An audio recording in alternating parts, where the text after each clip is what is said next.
Hello and welcome back to the Red Devils Den podcast. This is the podcast where we talk all things Manchester United, and yeah, we've got a few things to go through today. Quite a bit of sort of recent news. Obviously, there's been a couple of technical director and footballing director appointments announced today, so we're talking about that first. Manchester Derby, we're talking about that. The AC Milan game, and of course the Edison Cavani transfer saga, which sort of blew up last night. So I want to start with Dan's thoughts. How do you think sort of the technical director and footballing director appointments will sort of affect the club? I think it's brilliant. I think it's massive, but not just in terms of what it will do for the incomings and the outgoings of the club and the actual structure. I thought it was big in terms of the fact that Ed Woodward was finally willing to give up a little bit of his power in regards to transfers and ingoes and outgoings. And I think it symbolises the fact that the club are starting to look at things from a more footballing perspective. I mean, obviously, to the Glazers and co, I mean, this will always be a business. You know, this will always be their cash cow. But with this appointment, it does sort of say to me that they do want to start looking at things a bit more from a footballing sense, and they do want to bring success back to the club. I mean, that might not be the case, but from this appointment, you know, they're bringing in like the two new staff members who were specifically to look at, you know, like scouting, ingoings and outgoings, the academy, things like that. That is all like football related things, you know, football people in football places. And, you know, Ed's not going to be involved as much because he is a businessman. And as much as we hate to admit it, he's a very good businessman. Yeah, but it sounds to me that it's massive in that sense, as well as what it will do for the structure and the future success of the club. Yeah, fair enough. United Resurgent, anything to add to that? Yeah, I think ultimately this is a optimistic new structure for us with I think it's John Murtaugh. Is that how you say that? Stepping in as the well, we'll just say John for the purposes of this conversation. John stepping in as the director, as the football director, and then we've got Darren Fletcher kind of as a sidekick as a technical director.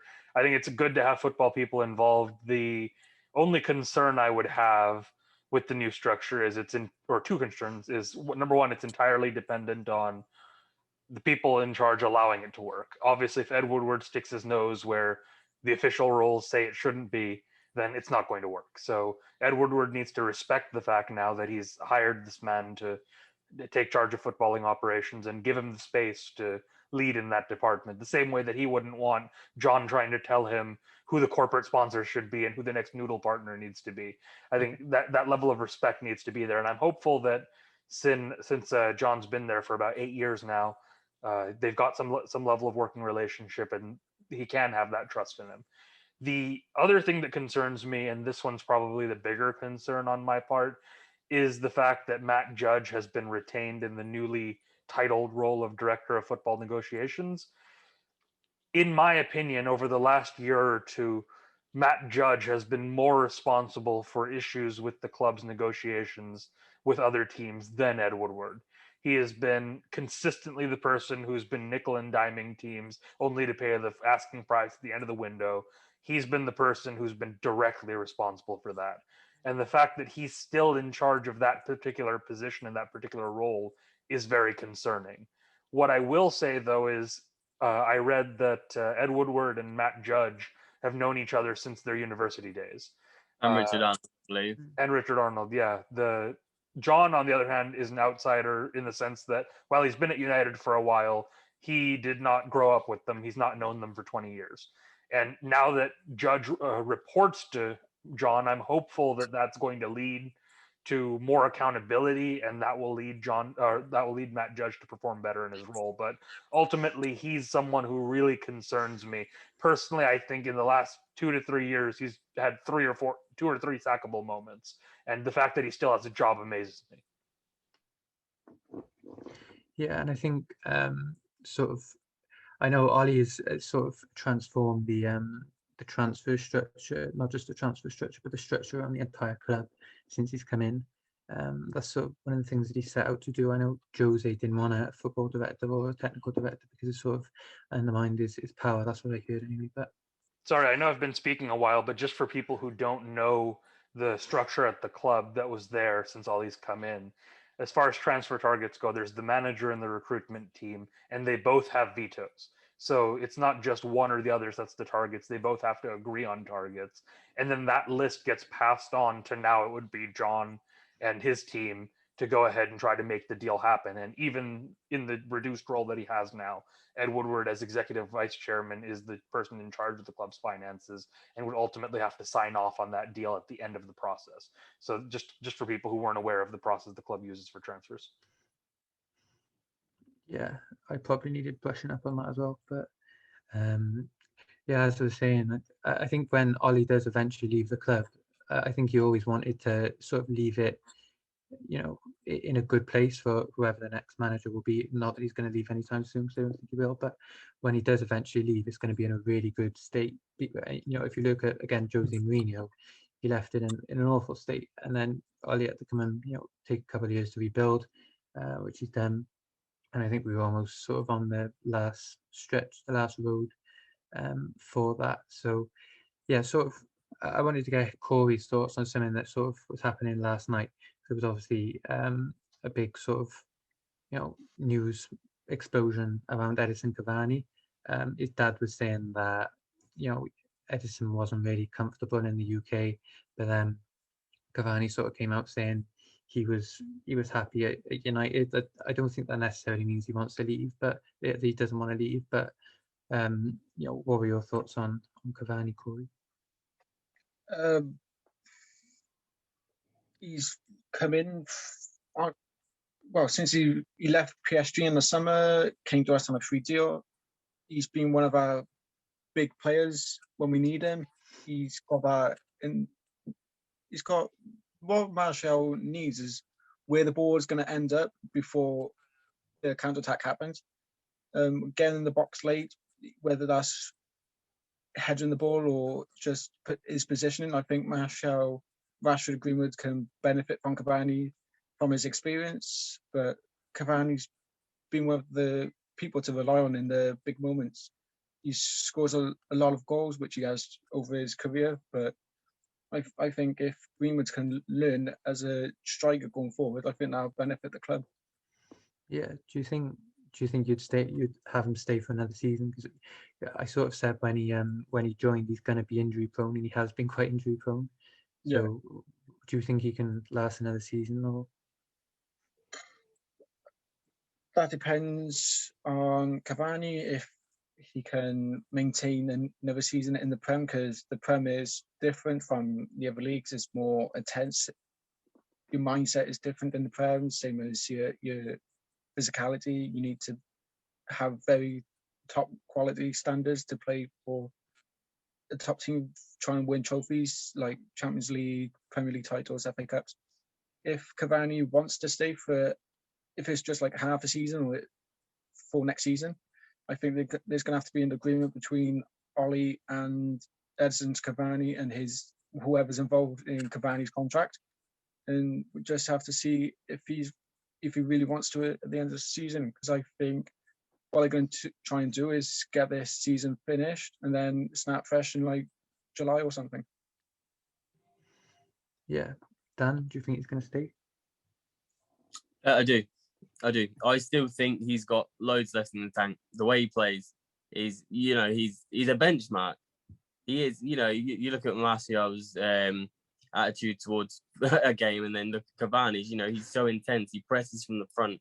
He's fantastic. And when we signed him, we didn't think we'd have to use him this much. I mean, going off Martial's form last year, we really thought he was starting to become that 9 that Ollie always thought he was going to be, or he put his trust in him. So we didn't think that Cavani was going to play this much, and he was purely bought for rotation. And just so it happens this season, Martial's been very, very out of form, and we've had to call upon Cavani a lot more than we thought that we was going to. And that was probably, I mean, you look at his age, he's gonna be slowing down. His body and muscles are going to be weaker than they were, so he's going to get injuries if you're going to overplay him. But when we bought him, we didn't think we was going to have to play him this much. But if next season, if we bring another 9 in, I personally don't think we will if Cavani stays. But if Martial can find his form, his form from last season, and Cavani stays, I don't see a problem with that. If he plays, one game a week even, or just a couple of appearances off the bench when we need him in the League Cup, the FA Cup, things like that, I think that's perfect. Yeah, I agree. United Resurgent, what are your sort of thoughts on the Cavani saga? Yeah, so during our little group chat when all this news was breaking yesterday, I was the one who seemed to refuse to accept the idea that Cavani might leave. Fabrizio Romano said that he was happy here and he was looking into staying. Paul Hurst and then James Ducker, a lot of the reliable journalists on the United side, had been saying that Cavani would stick around. But then yesterday, when those quotes came out, things started to shift. It looked like he might go, and then he posted his picture on Instagram. Today, ESPN are reporting that he wants to stay in Europe one more season. Fabrizio says they're going to talk at the end of the season. So it's really unclear what will actually happen. I'm not really sure, but personally, I hope that Cavani stays. Last night, I did a little experiment on my Twitter where I put a plot of XG buildup and non-penalty XG for, I think, probably about 10, 12 strikers in Europe. Some of the bigger names than some of the more prominent young players. So your Dominic Calvert-Lewins, Erling Haaland, Lautaro Martinez. And when I did this, the closest striker to Haaland, who was obviously the best one on the list, was Edinson Cavani. I mean, the guy is phenomenal when he does play.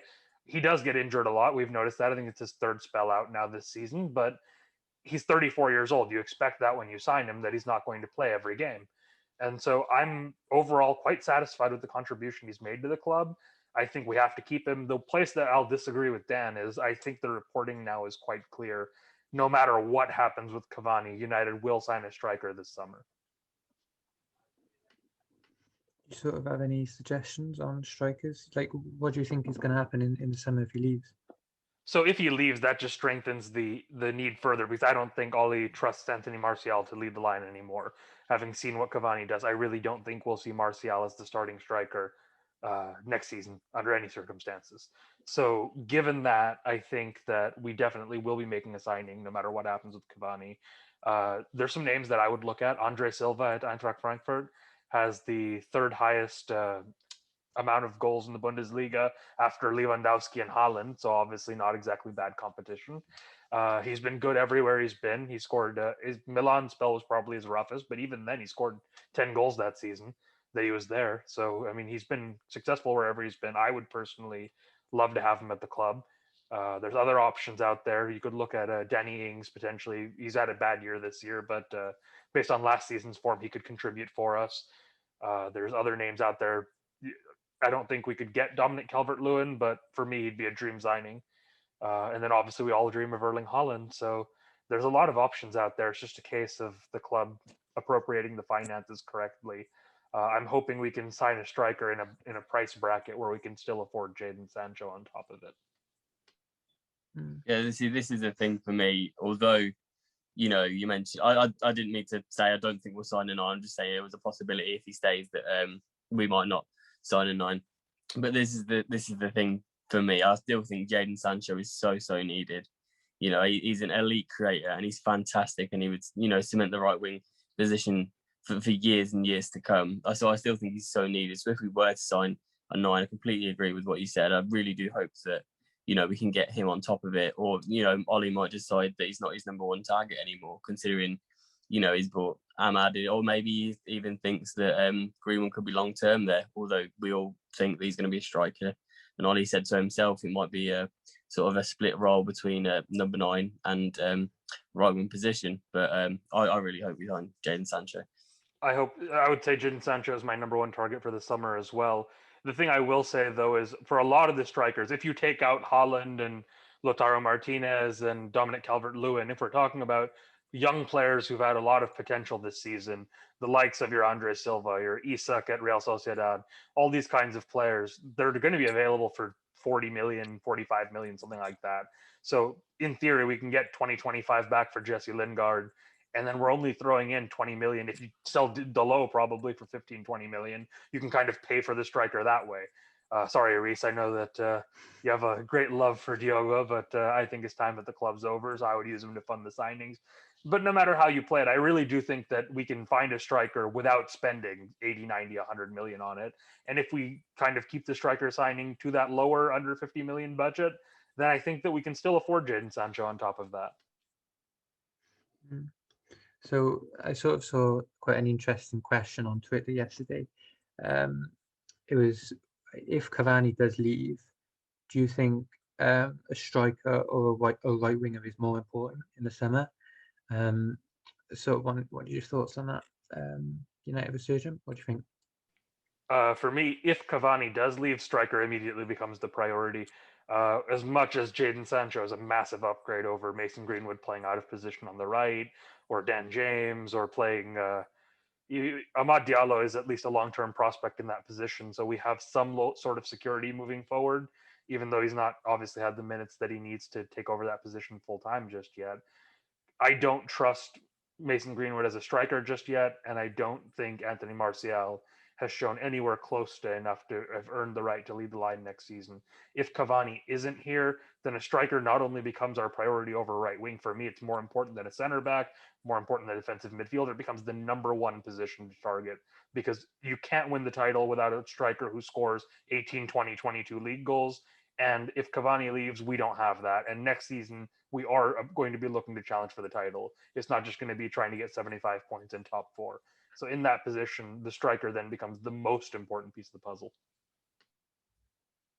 Yeah, Dan, do you think a right wing would be more important? Because I know Greenwood is sort of long term. We think it's going to be a striker.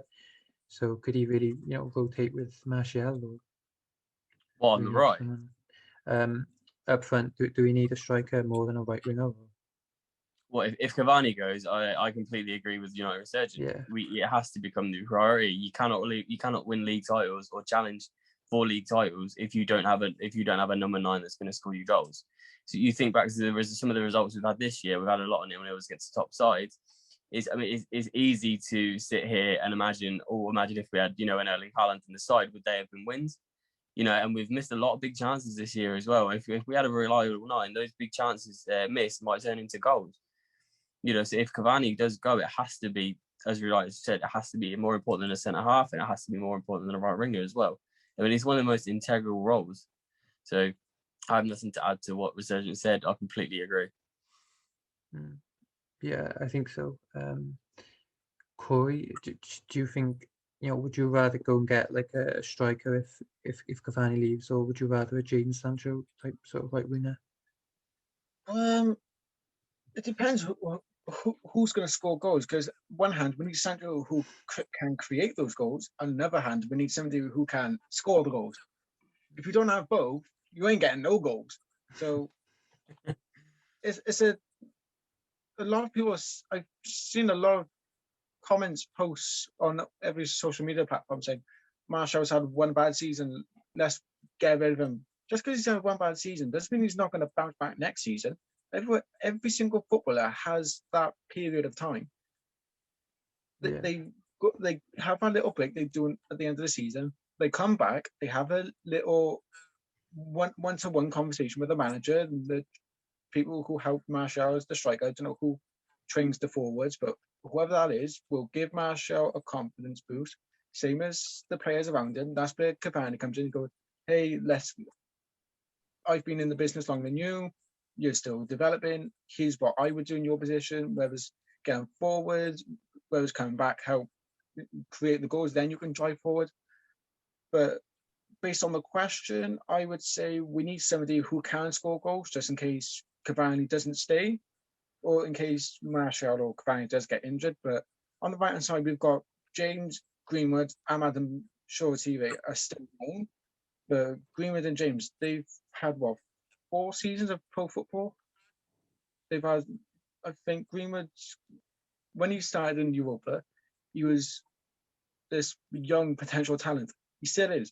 And I think every season he will get better, but the defenders have come, every team, defenders, they know what Greenwood can do. That's why Greenwood hasn't been scoring. It's not like he's not trying. The defenders are suffocating Greenwood because they know if you give Greenwood a chance, he will take it. It's like that game against West Ham recently. The way he just sent no ball. It was unbelievable. That's what Greenwood can do. But the defenders from the opposition team, they're not letting Greenwood do that. That's good tactics from the opponent side, and that's really bad for us because when Greenwood gets going, we get going. So I say go for somebody who can score them goals, whether it's Haaland, Isaac. We need a striker. I'm just going to jump back in here really quickly. You were talking about Martial being only 1 year removed from a good campaign and people are getting on his case. I would also flip that question around a little bit, though. He's been at the club for 6 years now this summer. And in those 6 years, he's had one season last year where you could say he looked like a title-winning number 9. Other than that, it's been 5 years where he's been either a left winger or he's been developing as a striker or he's had bad form. But he's shown in 6 years, one season, that he can be the striker that we need. And that's just not good enough. Yeah, you could argue, though, that one season was under Ole Gunnar Solskjaer. Yeah. You could make that case, definitely, but this season is also under Ole Gunnar Solskjaer, so it's not as simple as saying it's just the manager. If he plays like he did on Sunday every week, I have no problem. But I actually think he was a little bit. People are giving him a little bit too much praise, I think, for Sunday.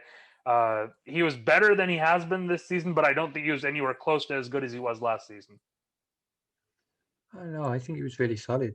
I thought he was very good at holding the ball up compared to. He wasn't making the runs though that you see from Cavani is the only thing, or even he was making last season. Like I think back to the Sheffield United match, I think it was where he got his first hat trick for the club, and every time we got the ball forward, you could see Martial was running off of the defender.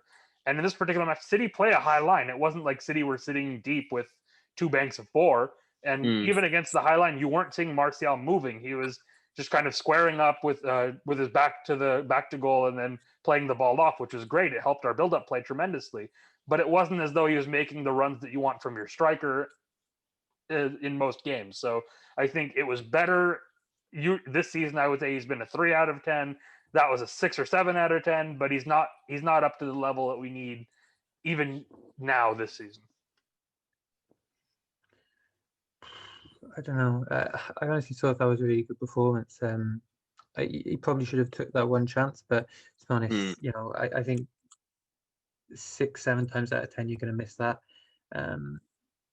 It's more difficult than it looks. But yeah, he hasn't had a good season. Of course, last season Corey was saying, he's brilliant. But yeah, I concur, I suppose. But yeah, we'll sort of move it on because we can talk about Cavani and the director appointments in terms of the game that sort of sandwiched this podcast.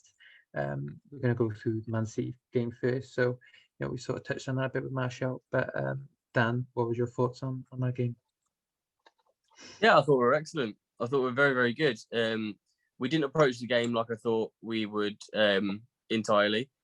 I really wasn't sure how we was going to approach the game, to be honest, but it wasn't the way that I thought it was going to. I thought it was very good. We weathered quite a few storms in the end, and I think Lindelof and Maguire were both excellent. Obviously, they had a few chances, but I mean, look at the side you're playing; they're going to get chances.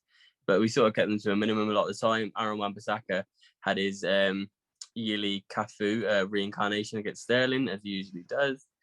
I think Scott and Fred did quite well. We kept them to minimal chances, and when we got ours, we took them. So I was really, really happy. And I did go into the game. I wasn't optimistic at all. I thought we would nick a draw, maybe play out how it did against when we played them before when we got the 0-0 game. So how we approached the game was, I was really happy with it. I was very surprised, and I was very, very happy with the result in the end.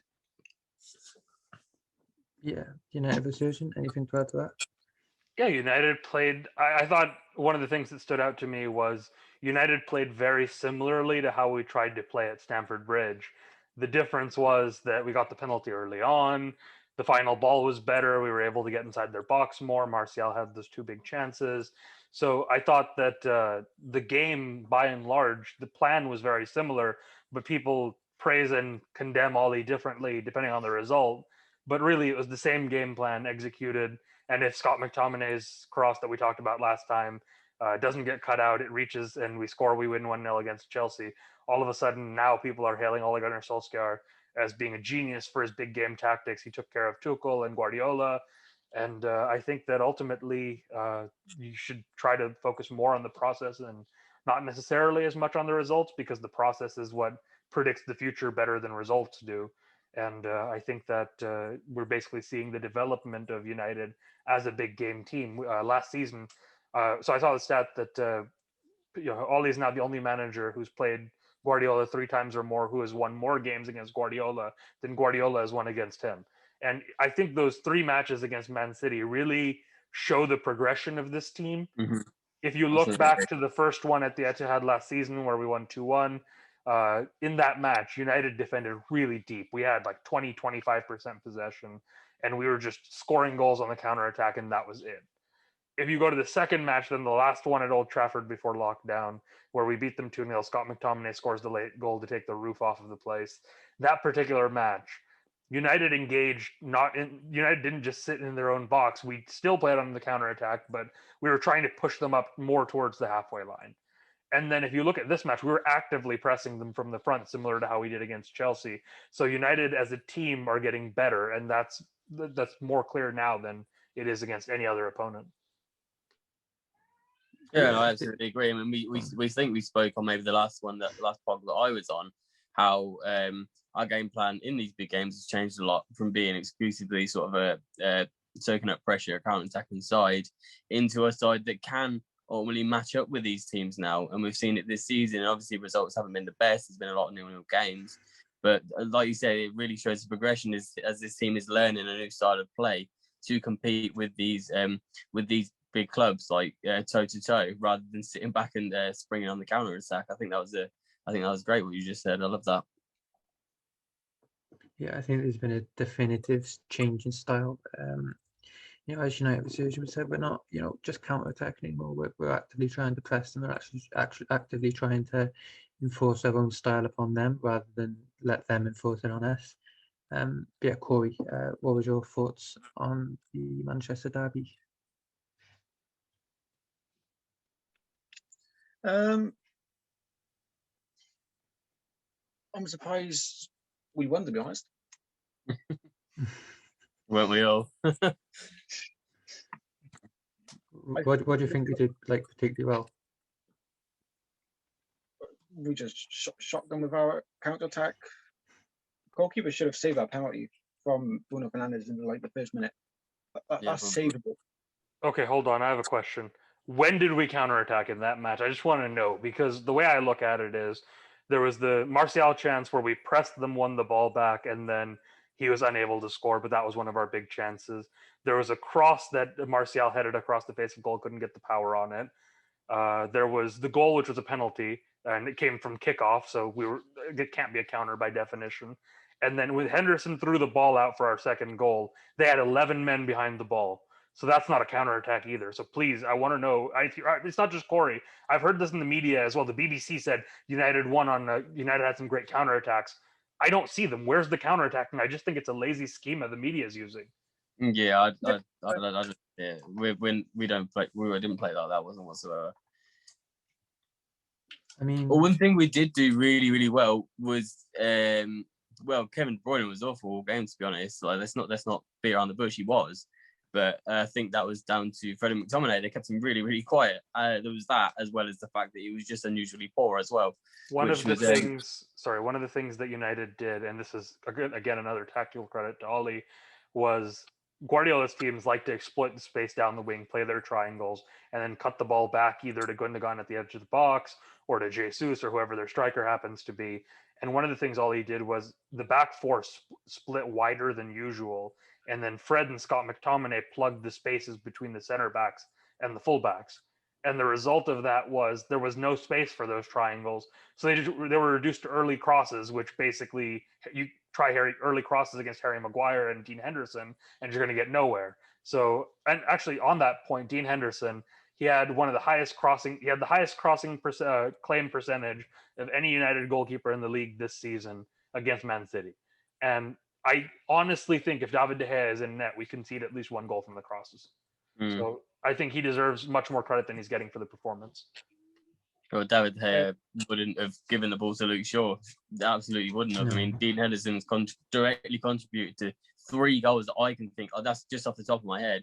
That this season, and David De Gea just simply doesn't do that. His distribution isn't as good as Dean Henderson's is.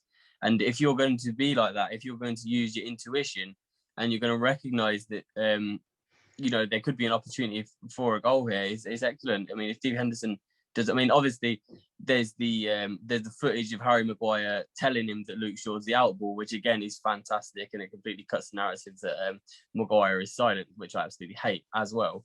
But obviously he's got this skill on the long throw to give it to Luke, and he's using his intuition, he's interacting with his centre halves, and we scored from it, which is absolutely excellent. And I think I saw, as well as what you just said with the highest catching percentage from crosses in United, I think he is among the highest from all the goalkeepers in the Premier League from last season when he was still at Sheffield United, if I've got that correctly anyway.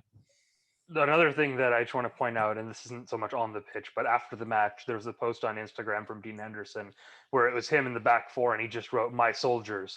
Yeah, and I love that. You can see it on and off the pitch. On the pitch, he's vocally telling them where they need to be. He's claiming crosses. There's one, I think it was around the 90th minute, where Dean Henderson just yelled at Harry Maguire, "Dinos!" and he comes and grabs the ball.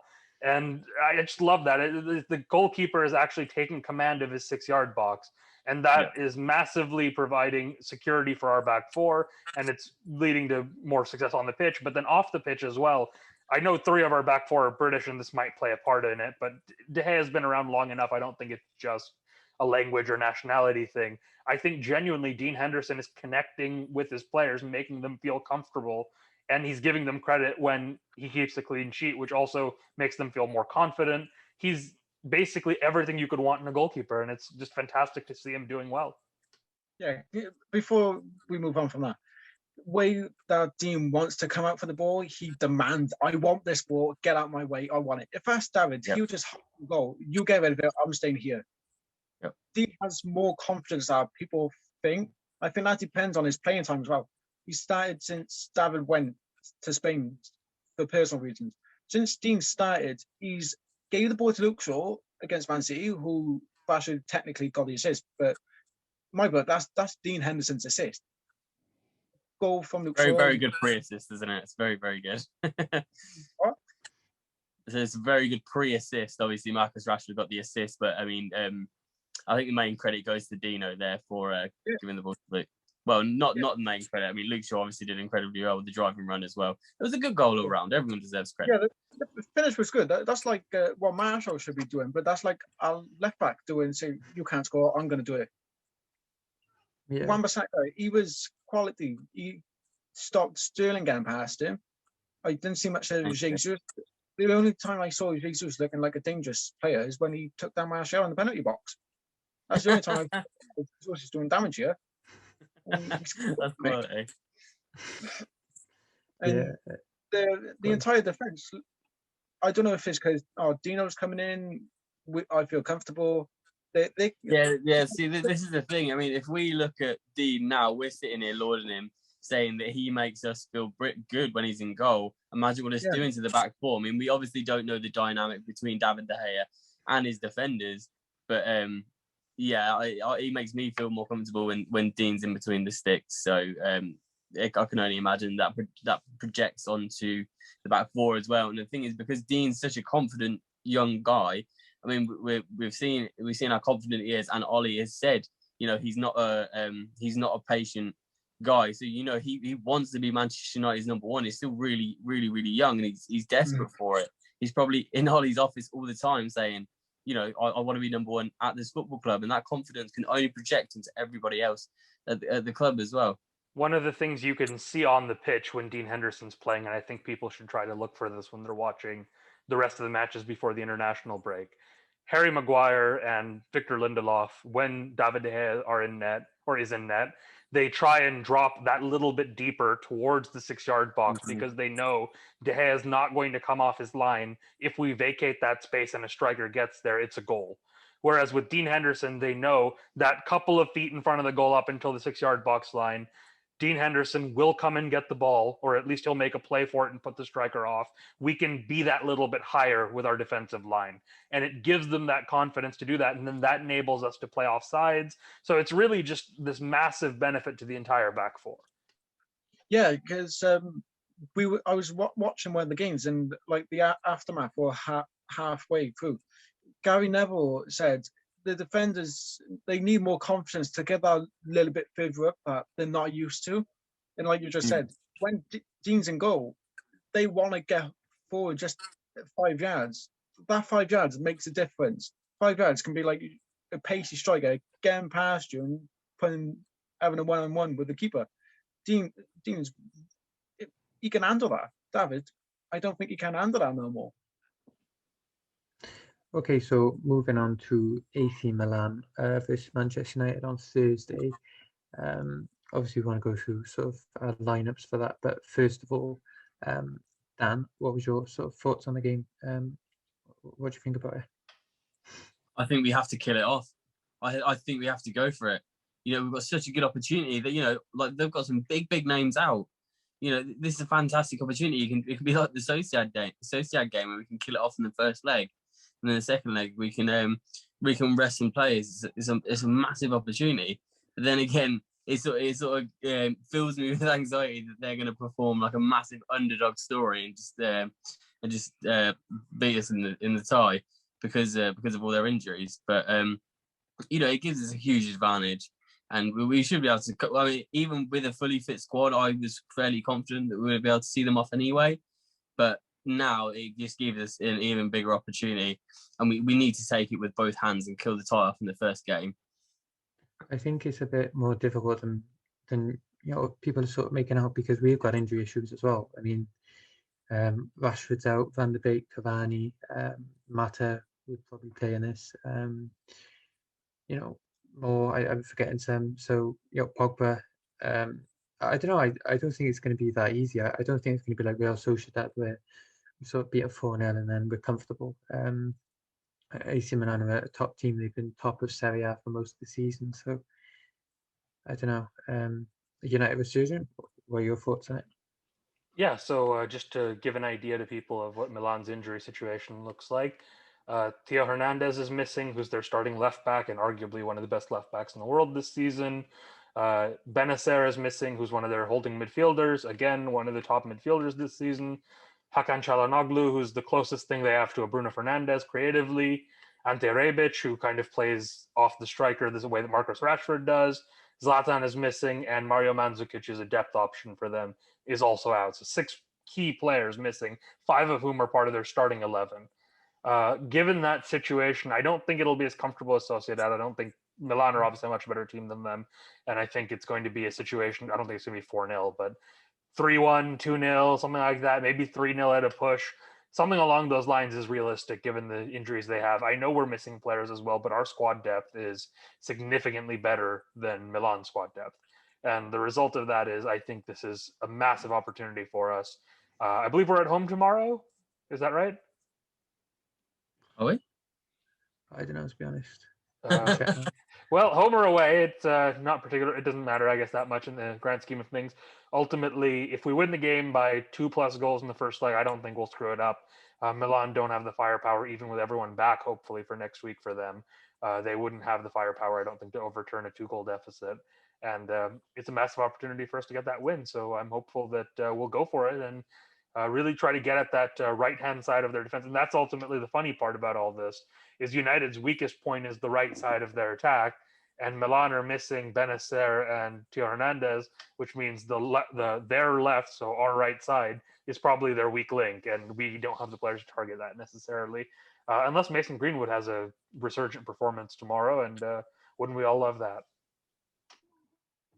Yeah, we are at home, so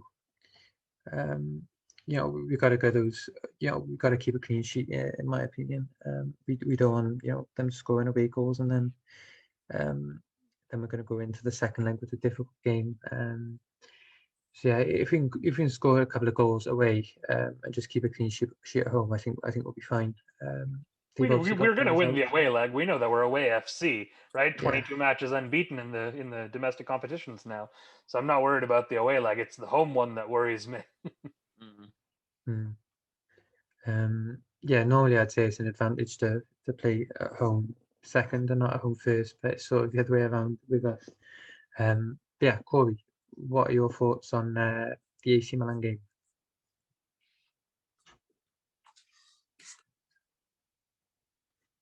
Your mic is muted, isn't it?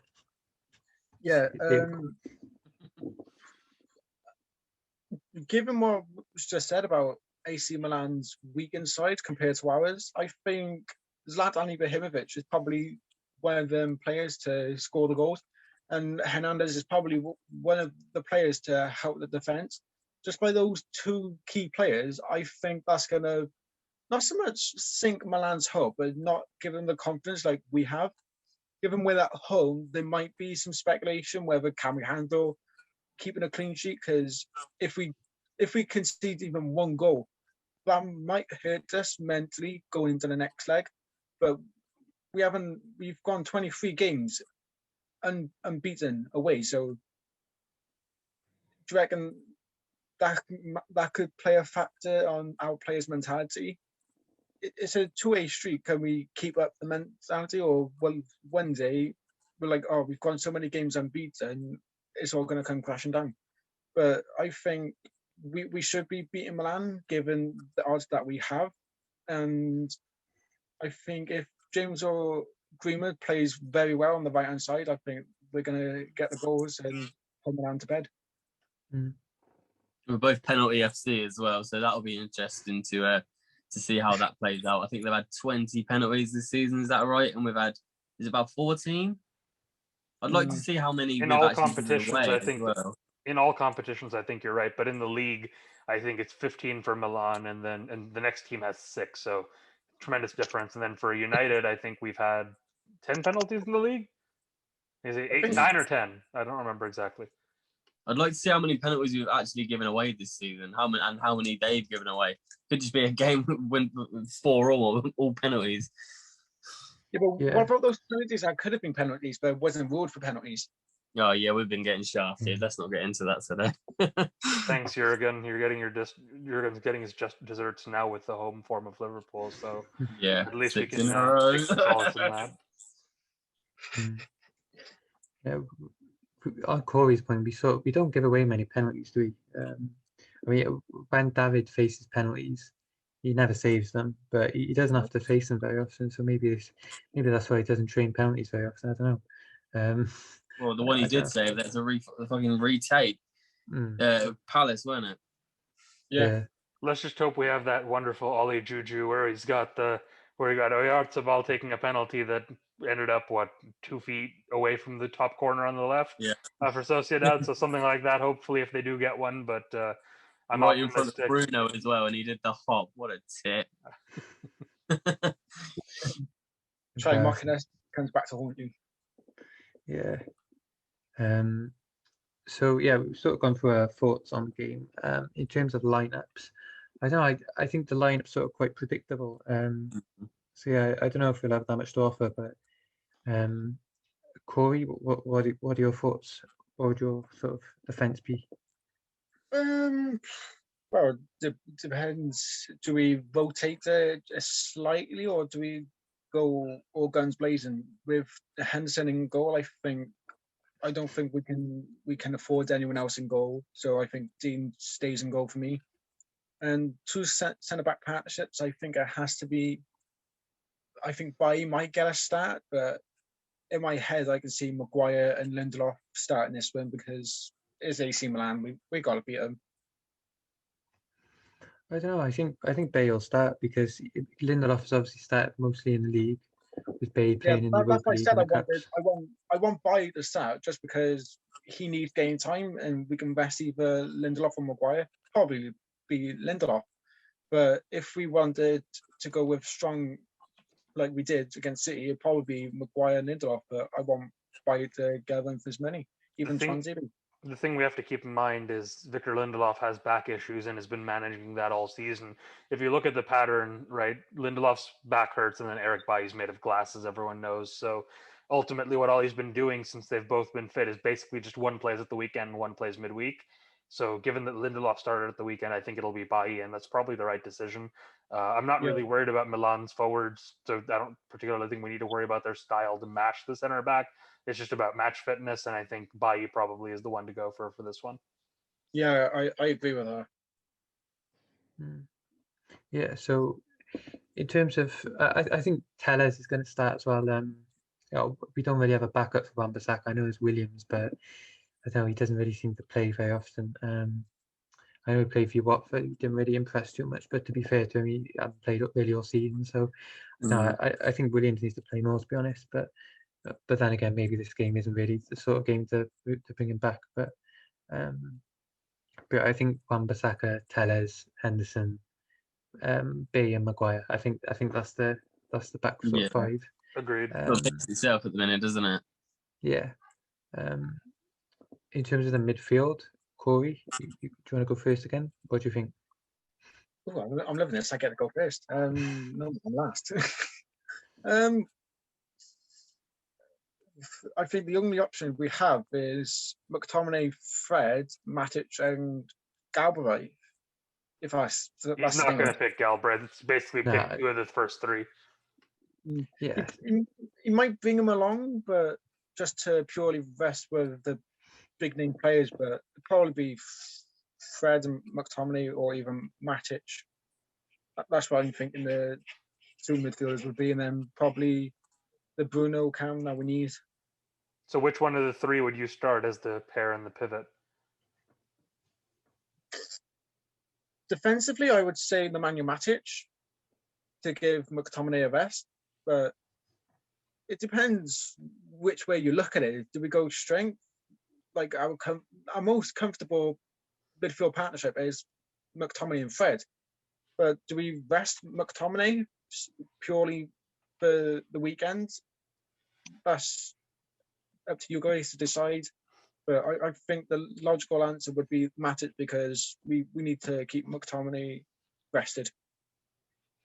I'd say this is a bigger game than, I mean, obviously the game at the weekend's huge as well, but I think this is a big opportunity for a trophy, and we should probably start our strongest squad if it's possible, and in terms of match fitness. As you mentioned previously, our most comfortable midfield pivot is McTominay and Fred, and it's probably our most energetic and forward thinking as well. So I would start McTominay and Fred. Yeah, I think Matic had a rest.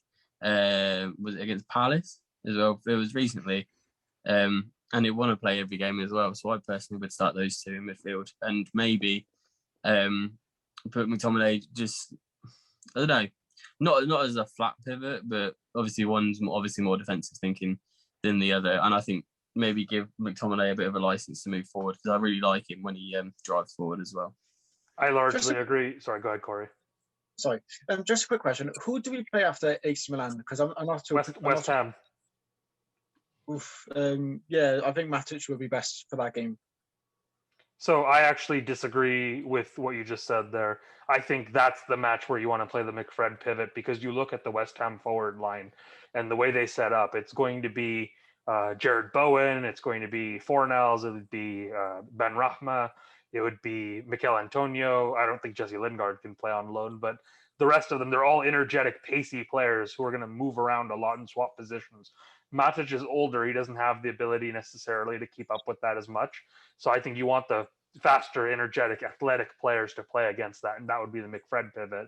And I think tomorrow against Milan, with all of the forwards they have out, I'm not particularly worried about their selection.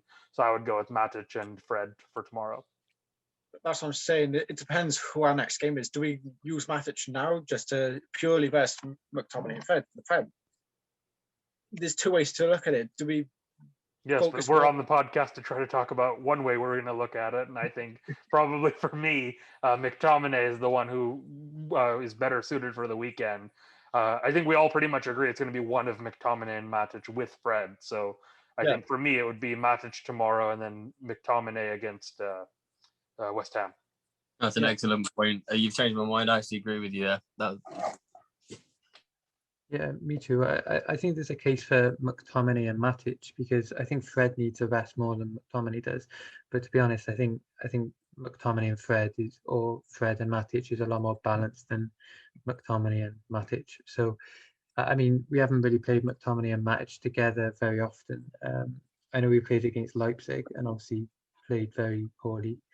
I can remember a couple of games last season. I think Burnley where we lost. So.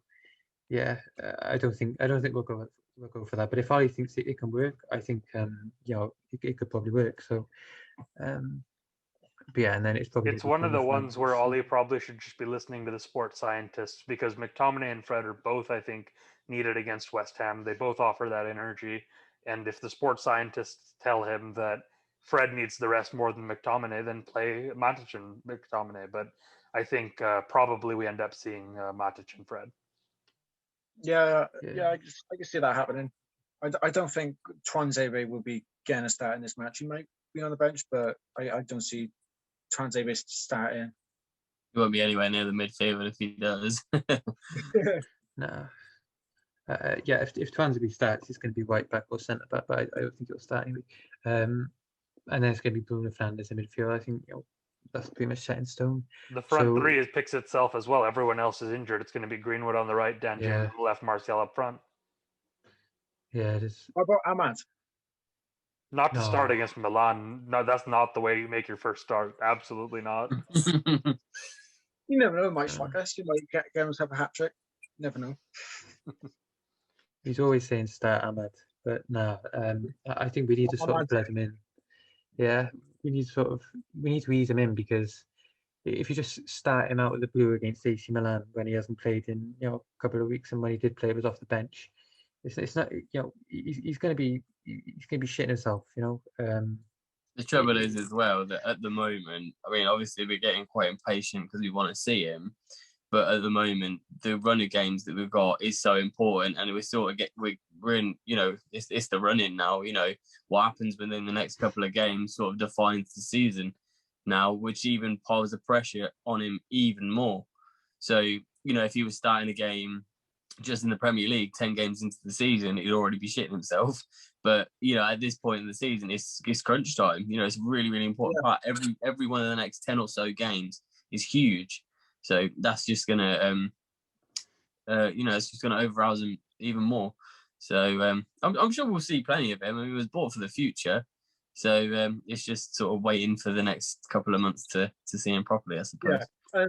I think if this happened this time next year in the Champions League, I think that might have more of an impact because Champions League is way more competitive than the Europa. So if we did have the same injury crisis we have, but if we kept Pelestri and Chong, I won't obviously see us using them, but they could be there if we didn't have Sanchez. Group stages would be brilliant for him next season. The first couple of group stages, you'll probably see a lot of him. As long as we don't draw another group of death next year. Yeah. Never know. That's the curse of the draw. We should have got through that group, but let's not get into that now. That point's gone. That's a good one for the season review pod at the end. Yeah. Okay, so I don't think there's anything else anyone wants to bring up, is there? Bench.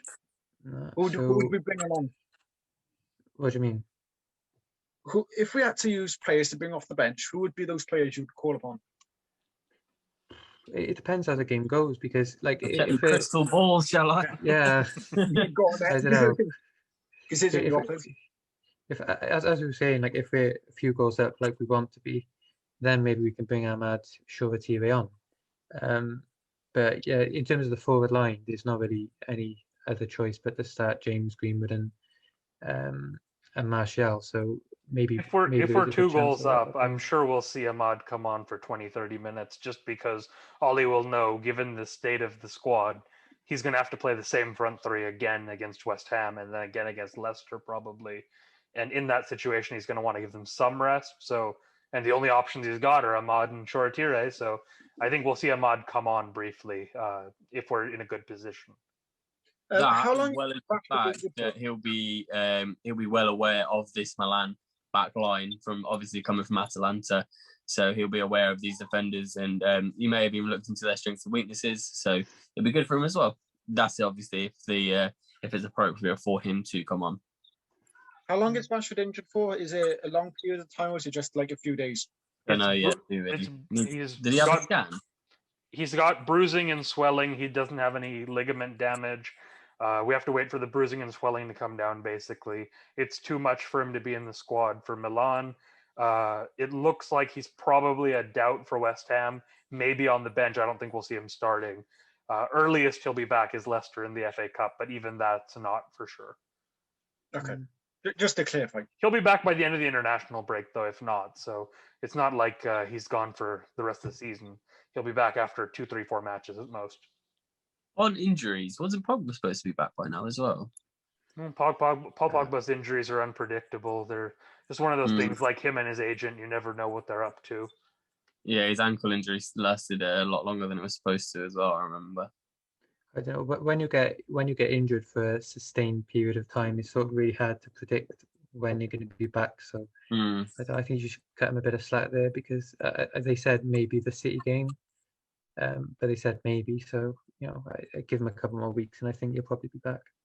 Yeah, it'd be good to get him back for sure. I think we'll have a much stronger squad on the other side of the international break. Sounds like Cavani's close. Rashford will be back. De Gea will be back for better or for worse.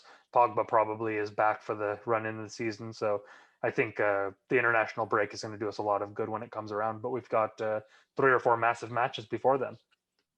Would Ollie be allowed to say, I don't want you to go to England, Wales, and all? Can you? We need you here. You're not going.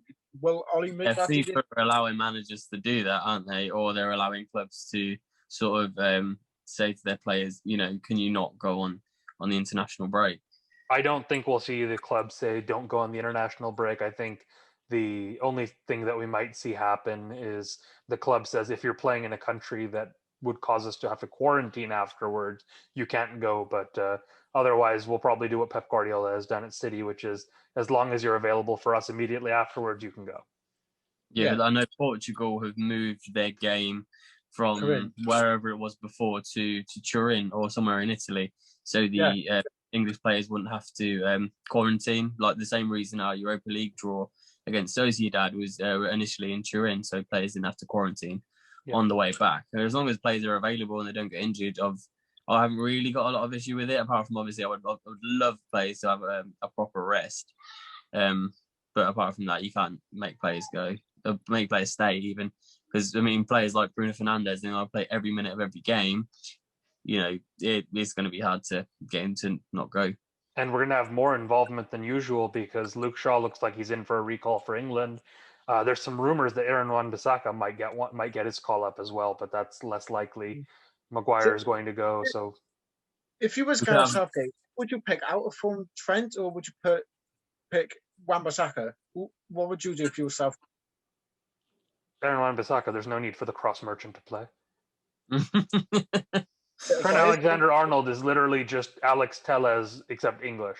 That's kind of what he is, and that's fine. He's a good player. He fits well in his system. Klopp outsources all of his creativity to his fullbacks. It's fine, but having said that, he's got the defensive skills of a walrus. There's no point to playing him as a right back. If England want to be successful in the summer, either play 3 at the back and use Trent as a wing back, or play any of your other right backs in a 4 at the back system. You've got Kyle Walker, Kieran Trippier, Reece James, Aaron Wan-Bissaka. I'm not saying Tariq Lamptey if he's fit by then. I'm not saying you have to pick the United player. Any of these other right backs have some defensive ability, whereas Trent Alexander-Arnold absolutely does not defend. The surgeon's going off. He's kicked off. Yeah, I think he is a system player, but we've sort of moved on to England there. This is a Manchester United podcast, so So in terms of counts. In terms of predictions for the AC Milan game, I'm going to go with 1-0 to Manchester United. Corey, what do you think? 2-0 for United. Dan? 3-0. United resurgent. So I said earlier I don't think we're going to score a lot of goals, but I'm going to go slightly against my own prediction earlier. I think United win this match 4-1. I think we're going to absolutely destroy Milan's depleted side. Love to see that. Anthony Martial will get a brace. Bruno Fernandes will be on the score sheet. We'll say that Dan James gets a fourth as well on the counter attack. Oh, I'd love to see a Mason Greenwood goal as well. Let's not get too greedy. Edge of the box, bottom corner, cold as ice. That's what I want. Step overs, everything. Tony's going to have the black gloves on. You never know, mate. You never know. What are you thinking, Reece? 1-0, I said. I don't think we'll score many goals, but I don't think they will either. So 1-0. But yeah, thank you everyone for watching. We'll see you probably next week. Do leave a like and subscribe. It helps out a lot. And we'll see you soon.